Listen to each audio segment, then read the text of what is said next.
Hi, I don't think any of us can argue with the fact that media is a major influence in all of our lives, but especially in our children.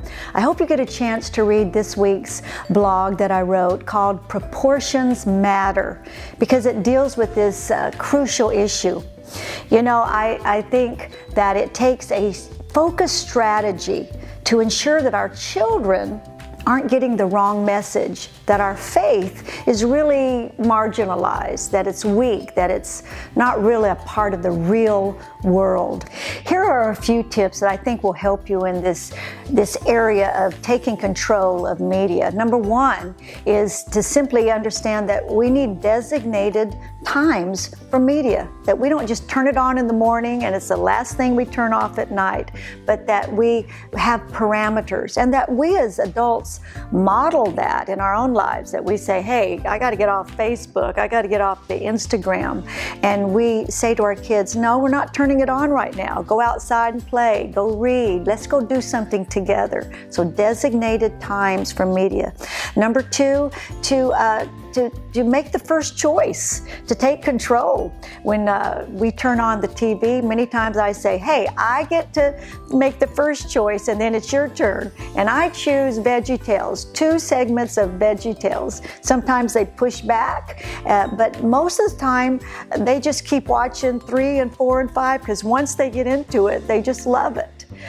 So whatever the program is, you make sure that they're getting a certain proportion of their diet, their media diet, that is value-based, and then they get to make their own choice. Number 3, it's great to use media as a rewards activity. For example, at night, hey guys, we're going to watch 20 minutes after you take a bath, you brush your teeth, you pack your backpack, and if you're really brave, have them lay out their clothes and their shoes. But you use it as a clout to get things done that you want to get done. So use it as a rewards activity. The 4th tip is so fundamental, it's so huge, and it's simply to go to church and to serve as a family. You know, when you just keep that commitment, so many issues are settled. Church is one of your best partners as a parent. It's a support system that God implemented.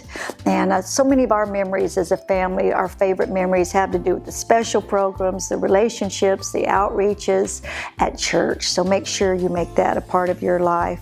Number 5, you know, make summer work for you. It's summertime, and what are we going to do? There's so many vacation Bible schools in the churches around you, quality programming, memorizing scripture as a family, talking about God and creation. I know right now with my grandbabies, we're kind of in a contest, who can name the most flowers. And it's just a great opportunity to talk about creation, how incredible God is. What was He thinking about when He made that flower? How did He make that color so deep? So to talk and just to integrate God into our everyday life and dialogue. Last but not least is just not be afraid of answering questions. Don't shy away from them. They're going to see things on the media, especially if they're at public schools, they're going to have questions. And that's not bad. Talk to them, answer their questions. There's lots of resources to help you if you need help in that area, but keep the dialogue current and fresh and keep it real. Well, I hope today has encouraged you.